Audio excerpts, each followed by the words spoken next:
welcome again to my vlog. It's me, Aubrey.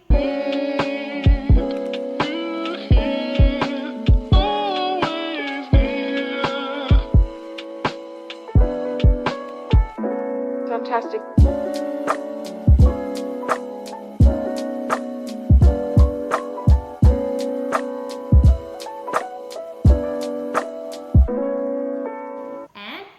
I just wanted to tell you guys that you need to meet my one and only Rabita. Say hi. Hi everyone. So, what should I do? So in this video, Now Dodge is just a video in which I need to answer questions from my friends. So nag-my day ko guys, tapos nag-ask ko sa ilang help to throw any questions na pwede na ako ma-answeran sa akong Instagram. Tara mga questions nga akong answeron, 5 lang akong gipili guys, kay murag taas ra kaayo pud kung dagan kaayo ko na lang sa next vlog lang na ako ang mga other questions sa uban. Or GPM lang na ako sila sa answer lang. So, in answering these questions, I need to reflect it in Jose Rizal's life, in the history. Rizal's life and works. I-reflect na ko siya if pwede na ko siya ma-reflect. So, kay kaning vlog is intended for the subject history man, so I need to reflect myself on the subject itself. So, no, seryoso ba na ako eh? So, number 1, have you ever been bullied? If yes, how did you handle it? Ooh, bullied. Itong high school ko, kay pero may ginabully, like, tutot daw ko, ana. Like, ang uban pod kay, asa man ka niliwat, ilagay mo ka na sa imong mga igsoon. Ana good. Maybe like, agay, kita po ato, uy. Char lang. Pero karon kaya wala na. Kaya sa ako. So, yes, I've been bullied. How did I handle it? So, to reflect it first in Jose Rizal's life, there's this biological and sketches of Rizal, in where it was discussed in that topic that Jose Rizal in his young life had experienced inferiority complex. So he was greatly adversely affected by his physique. He was often described as a very thin child with a disproportionately big head, and his sister always teased him because of his frail body. Hence, Rizal developed a gawning self-consciousness and inferiority that he carried even in his adulthood. I think every one of us had own insecurities in life, because I have one, but I don't call it insecurity nowadays. I just accept it and laughed about it sometimes pag may magbully sa ako na lang. Inferiority complex man good, it is an intense personal feeling of inadequacy, weakness, and insecurity. So one of my biggest insecurity, and sadly weakness na ko siya sa una in past life, was being called putot jud by a random person. Dili lang jud random person, pati pod friends usahay ana good. Pero if friends, okay lang good, kay friends man ta na good. So here's the incident I'll never forget. I was in grade 7 at that time, and it was around like hapon siya, 4 p.m. kanang maglimpyo gud ka sa inyong classroom, like cleaners panlimpyo na mo ana good. So I was cleaning our room, and then when this guy at the window called out to me like, "Uy, pututan nimo oy," ana good, like, hala, kinsa man ka, nasa akong inner self ato like, asa sa to, hala, kinsa man siya kung makaputot. Nagtanaw ko sa likod, kinsa may gitawag ani nga putot, ako di ay ana pa siya, o nga, hala, dili mo lingi ang putot. And me was like, hala, kuyawan ni mo yan, no, like, kinsa man ka, kailat ta. And then he replied like, oh, putot man ka, ana good mo na yung pagkaingon. And after hearing those like words nga, wag gani ko kaila sa iya sa balik, grabe siya makasaway, ana good. So, didagan jud ko kusog dai. Like, didagan jud ko, guys. Didagan ko padulong sa akong kuya. Like, grabe jud. Like, mura siya heartburn good. Like, am I truly short? Like, a dwarf? Kanang naka-wonder jud ka ba? Like, I know nga, putot ko. Like, dili kay ko kataas-taasan good. Like, but they really need to tell the whole world nga putot jud ko.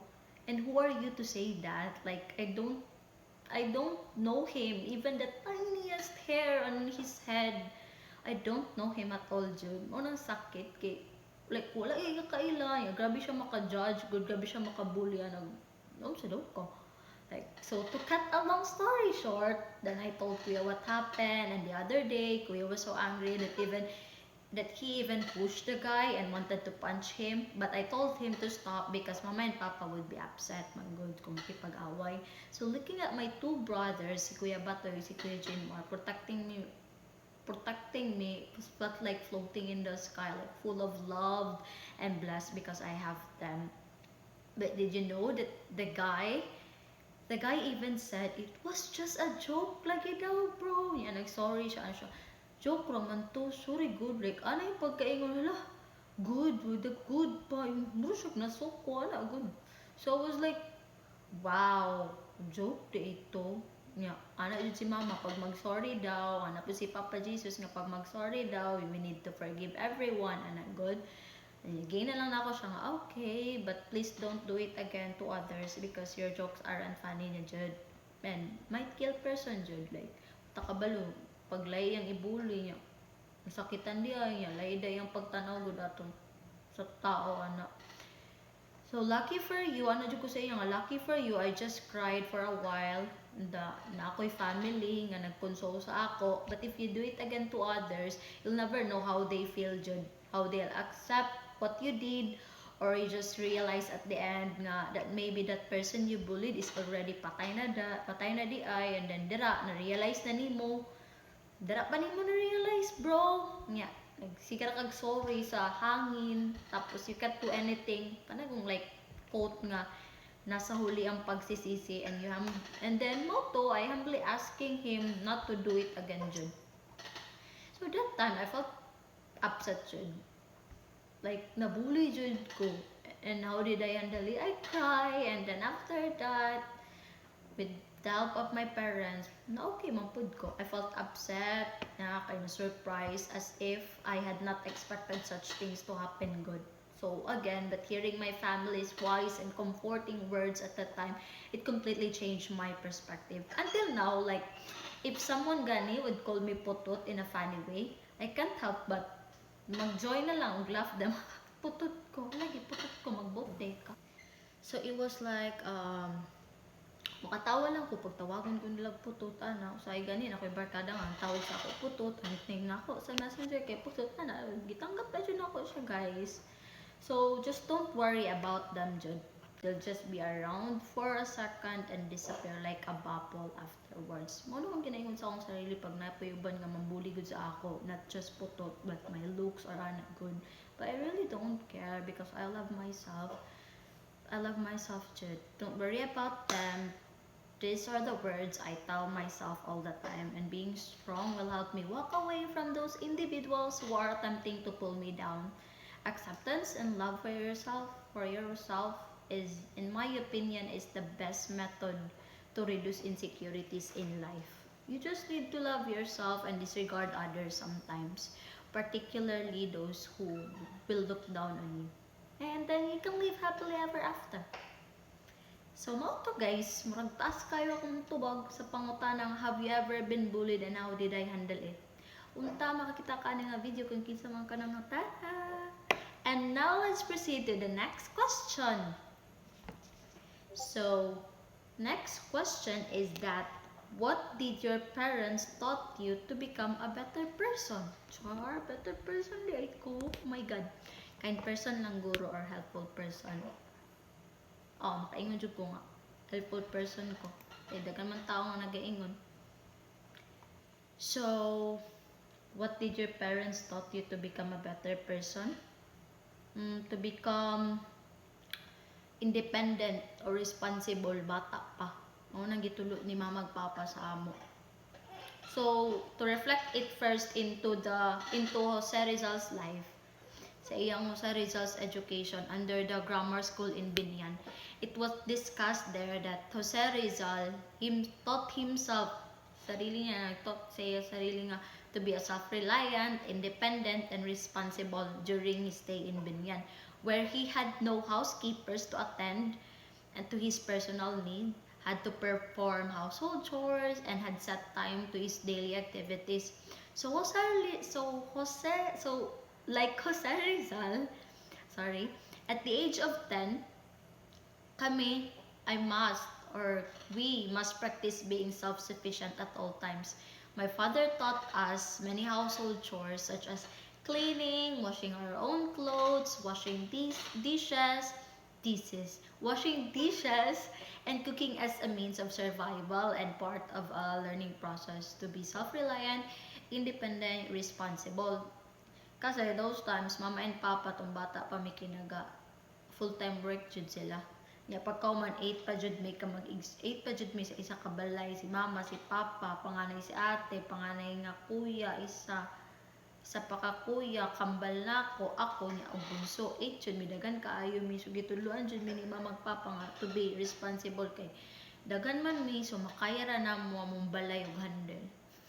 Ana good. So as far as I recall jud, it was difficult back then jud tong grade 6 pa ko. Since we have to get up early, like to help my papa prepare breakfast so that he would not be late at work. But it was also fun and interesting kay because of that.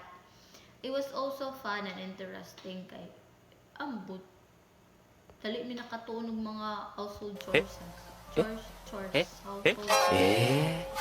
Pero realize ako karon, siguro ko tong bata ko I should be lying on my bed. Ana good. Pero kay need man magmataog sayo tapos masabay kang papa para masabay na pud mi og adto sa school around 5:45 to 6 AM to. Na it was a routine na jud. And fun part jud kay kami halos tanan nakadawat og most punctual, di ba? Good day yapon siya. Nya from grade 4 to grade 12, I remember na ako I've been the key keeper jud since I'm the first person mostly arrive at school early as the advisor. Diba? Post punctual key keeper. So we had to accept the fact that we are required to become responsible and self-reliant at young age, because Papa told me that the first skill children need to learn is being responsible for their actions. And that time, my parents' only goal, manjud was to provide for us, for all of our needs. Provide lang our needs. And they always told us that we work because we need money to provide all of your needs. Kay dagan man jud mi. So don't be sad if we aren't always by your side. Sooner or later, you will gonna be realized that the family, there will always be one person who need to work so that we can all survive here in the world. So hearing those words as a child gave us all the courage to be more responsible and to study harder for our future. Early childhood development includes teaching children how to rely on themselves. It also dawns on me that as a parent, you want your kid to be mature into a self-assured, capable adult. You learn to trust your kids, and they learn to trust themselves also as they gradually let go and then allow them to become more autonomous. So it will take some trials and error, both sides, but with your help, with the help of the parents, they can develop and learn and achieve success in the future. Always keep in mind that responsibility is something that the children must learn, or being responsible, children must learn. You're assisting your child in reaching her best potential by assisting her or his in developing responsibility, making decisions, being trusted, learning to accept for one's action, whether good or bad, are all aspects of responsibility. It's not just about how your child's decision affect her, it's also about how his or her decisions and behavior influence others. So, as to become a better person, become a better person, sa imong question, what did my parents taught is to be self-reliant, independent, and responsible enough, and always be kind, Jud. All lang. So, proceed to the third question. Third question. Do you have decision in your life that you are proud of? Share it. Share it. Okay, sige, share na to. Do you have decision in your life that you are proud of? Siguro itong nag-decide ko nga mag-stay ko diri sa Mate. Dari ko mag-high school, dari po ko mag-college. Like, dili ko gusto nga mobiya ko sa akong family. Kay, feel na ko kay, but malay akong attitude or behavior if layo ko sa akong family good. Pero, sila nga, kaya ra daw na ako. Pero ambot, siguro na akong best decision in life na ako. Nag-stay ko diri nag-high school ko, nag-college ko. So, to connect it in sa RIZAL'S life or works, siyempre gyapon sa iyang education, it was discussed there na in the life of Rizal under Jesuit education, nga Rizal's parents had 3 choices as to where they would send Jose Rizal to attend high school education. The significance of having options and making decisions based on your parents or other decisions, this hits me a lot. This hits me thinking that it literally happened to me way back in high school and also entering college. Way back elementary man good. After graduation, it was the day my parents have a lot of options where should I take and finish my high school journey. So they asked me that time, where do I want to go? And then I told them that, like, if I would be honest, would you choose my decision or follow what I want, anak? So, I literally told them that I want to go to RS. Okay, mostly nadyo dito akong friends, good. Because it's more on science food. And I think that time that this school would help me gain a lot of knowledge and would give me more experience and could elaborate more about the lives of science. Kay favorite subject na ako sa una, guys, kay science, dili pud English. Filipino, science, recess, mo to, so, but my parents' choice is that they want me to take my high school there at Panganiban daw. Panganiban, Camarines Norte, where it is my father's homeland. So, they want me to go there so that I could live together with my grandmother to help her and to take care of her. To take care of her while studying there. So that would be the plan and choice my parents come up with. So I told them that, Ma, Pa, what if I would pass the entrance exam in the RSHS? Can I just stay here with you all? Like, I don't think I can live there without you all. Good, like, feel jud na ako nga, di jud na ako ma-picture out nga, ako ra isa dito, yung mag-high school ko, grabe ka adjustment, good. Yan, anak ko sa iya, dyan nga, natag dyan ko options nga. But if I would not pass it, I promise, dyan, I will follow your decisions and accept the fact nga, dito dyan ko, So, options na, di ba, naghatag na dyan ka, so, maningkamot dyan ka. So both my parents agree with the term. So I study hard because the aim is to pass the entrance exam and just stay here. Unfortunately, I did pass my exam, so it was really satisfying and great that I passed one of the hardest exam, Jude, for me way back 2012. To cut a long story short, I went to Dorsh, and my grandma has her own nanny na or housekeeper, so whom we have trusted up until now because he is very kind and loving. Thanks to him, I graduated from high school without feeling guilty or concerned that I stayed here. So my grandma would be alone there. But unfortunately not. There are times when it is better to make your own decisions rather than rely on others. But there are also times, Jun, when you simply must go with the flow and then accept the fact or accept the fate or your path nga asa man kapadulong, good. To conclude, in making my own life decisions, I concluded that no one benefits from a life without options. Jud. Like a life without options entails someone else decides how you spend your time every day, anak. Such as what do you do and when you do it.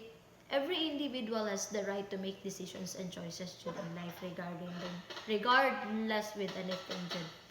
Each individual has their own opinions about what is important and what makes them feel good. However, it would be better if I could listen to my parents or other opinions or other perspectives when making my own decisions. That would help you border or kind of give you knowledge good more about it.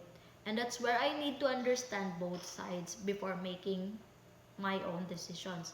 But sometimes I'd rather make my own decisions where I truly trust my first instinct ana good and also understand both sides before making decisions gihapon kay para dili ka mag-ul or di ka magsisi after all mo to akong best decision in life nga gitarong na ako ang exam yan napasa ko yan nagstay ko diri ya college na ko ron third year na ko. And now let's go to the fourth questions. Ano ginagawa ni Aubrey kapag nakalaag? Kinasugta na di ay kamulaag. Nakalaag.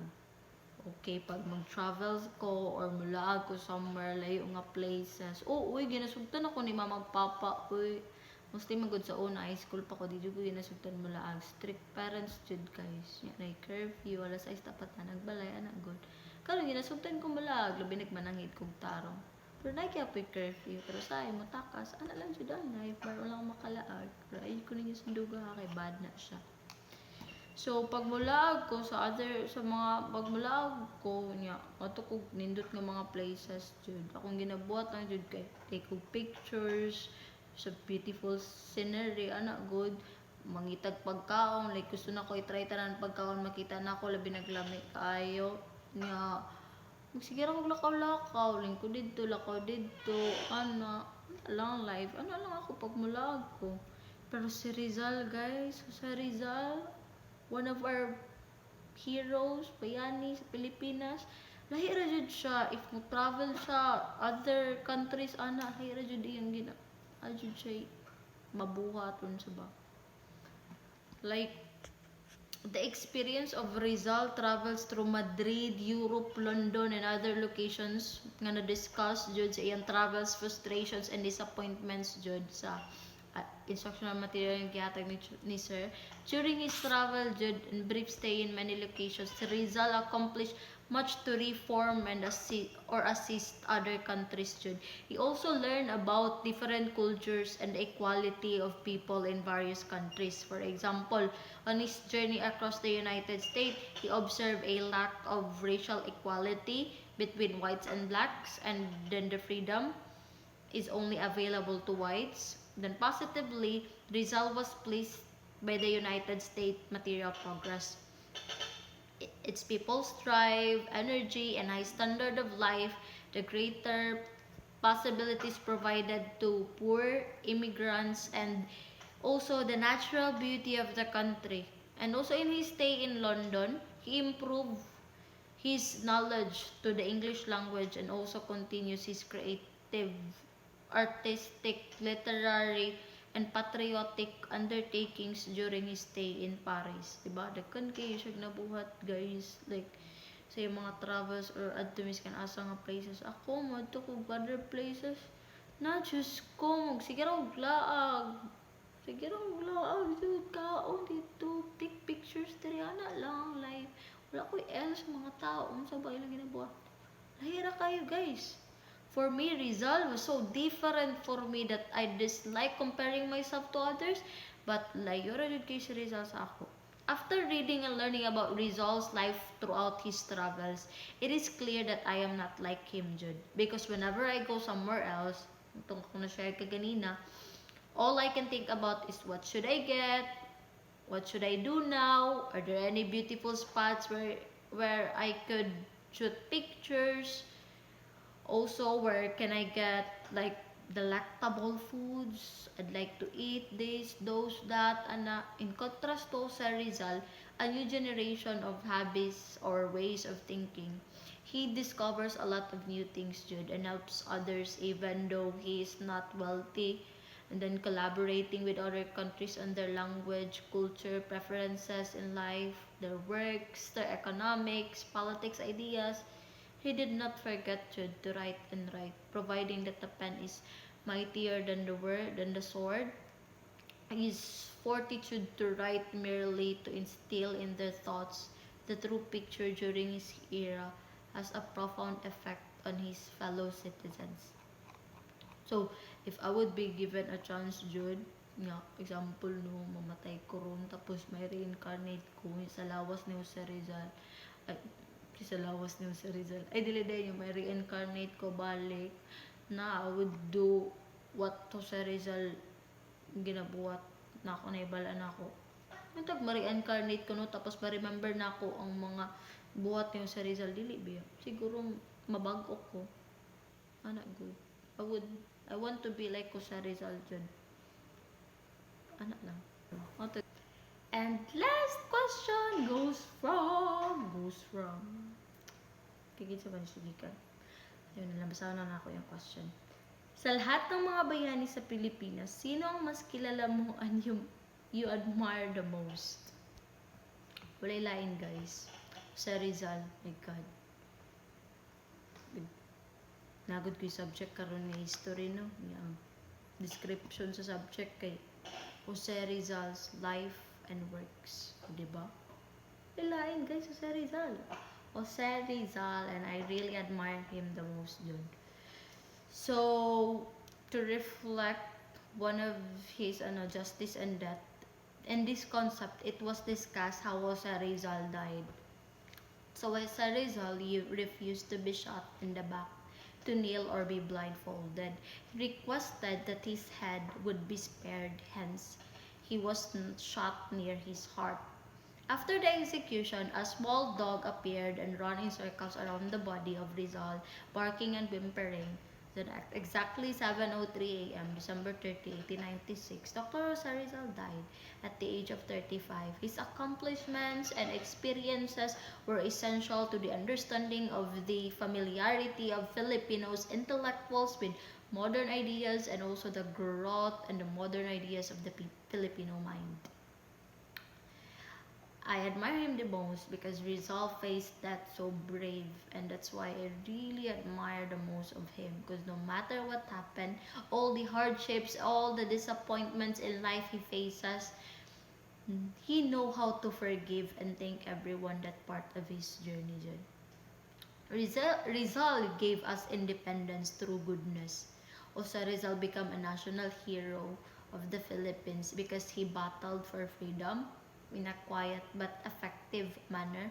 Rather than using force or aggression, he communicated his love for the Philippines through his books, essays, and articles. And at the time, he was a very remarkable individual. He was a modest, preferring to fight for reforms through his works rather than through revolution. Instead of being confrontational, he used his brains, talents, skills, and a more peaceful manner. And also from 1861 to 1896, he lived a rather short life. He grew up in time when the Spanish governed the Philippines, and they did not treat people well. While the missionaries may have started out as a wonderful individuals, corruption spread over the time, and they eventually become lords over the poor Filipinos. Despite his tremendous talents, he fully abandoned his own interests in order to focus solely on those of his country. He adopted to live far away from his family, renounce his personal feelings, and forgo his vocation in order to pursue an ideal that he deserved. He could have made a comfortable life of himself if he had been born with wealth, heroism, intelligence, but he preferred to use this natural gift for to fight for his nation.